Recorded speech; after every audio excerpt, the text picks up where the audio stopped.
Okay, let's do a quick exercise just to close this part of the lecture up. Here you're given an amount of inventory that's worth $185,800. These are the toys that a company purchased from another supplier. The date of this transaction is July 8th. Credit terms is 210 net 30. Again, if your company is a purchaser, you need to pay within 30 days. Within 10 days, you get 2% off. Now, some of the goods they realize that is damaged in shipment, so they request for a refund and allowance. They returned $18,530 worth of inventory.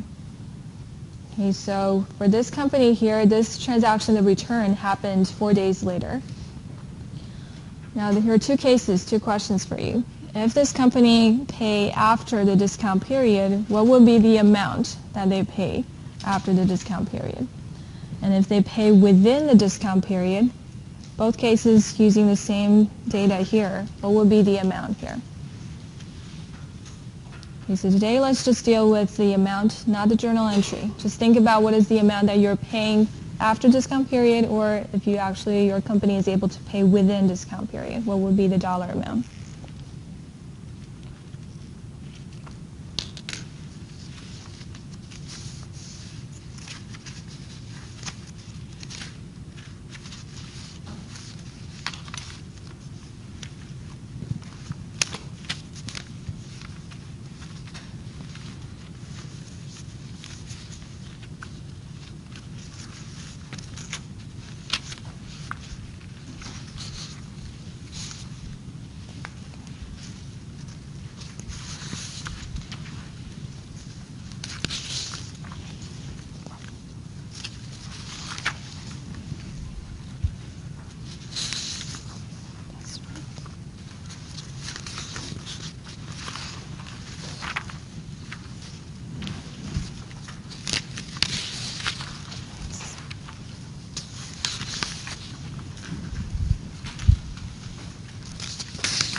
This?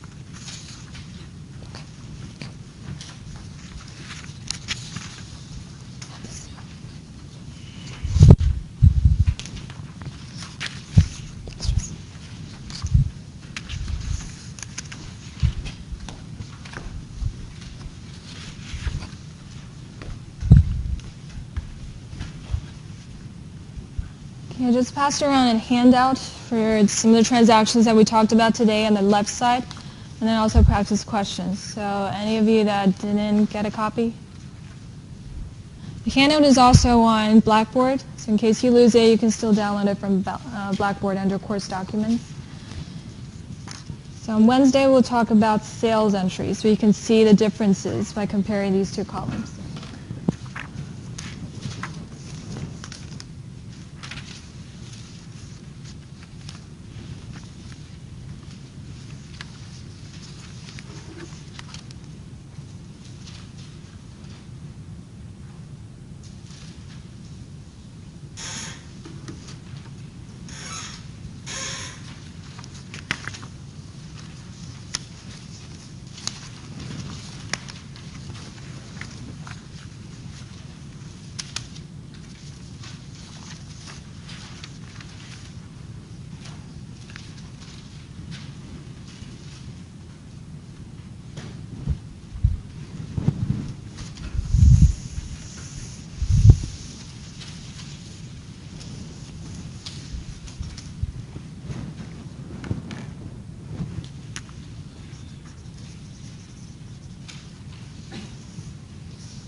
Right, for this problem here, it doesn't talk about freight charges. We can just leave that from this problem.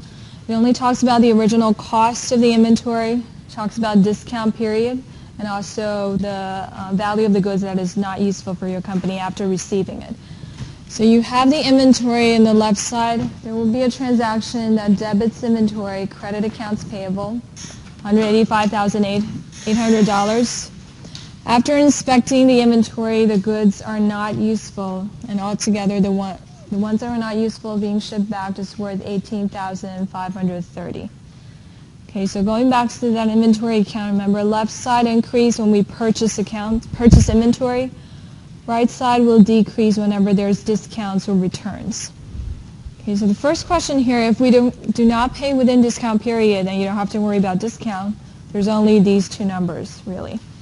Because the first part you have purchase amount, and then you subtract purchase returns. Altogether, later, your company will be paying cash $167,270, okay, without the discount. So what happens if they do pay within discount period? How do we calculate the amount?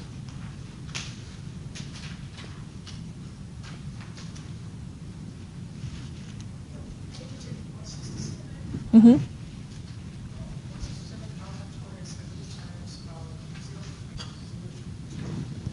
Times 0.02 will be the discount. And then, so the amount that your company is actually paying back to the seller would be after subtracting that 2% of discount, right? Exactly. So you have the returns that you already realize that this part of the goods is no longer useful. Subtract that first. Regardless of whether you pay within the discount period or not, usually this inspection will come first. Because you reduce that amount first and use this amount that is useful for your company, then you apply the discount, 2%. So the 2% discount will be $3,345. This is the amount that you do not have to pay to the seller. So you got this 2% off. You're just paying 98% of the full amount here, which was worth $163,925.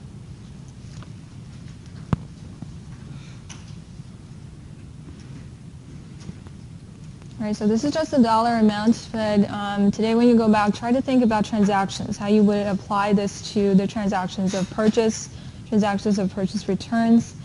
So today we don't have enough time to go over those, so I'll be going over this with you on Wednesday.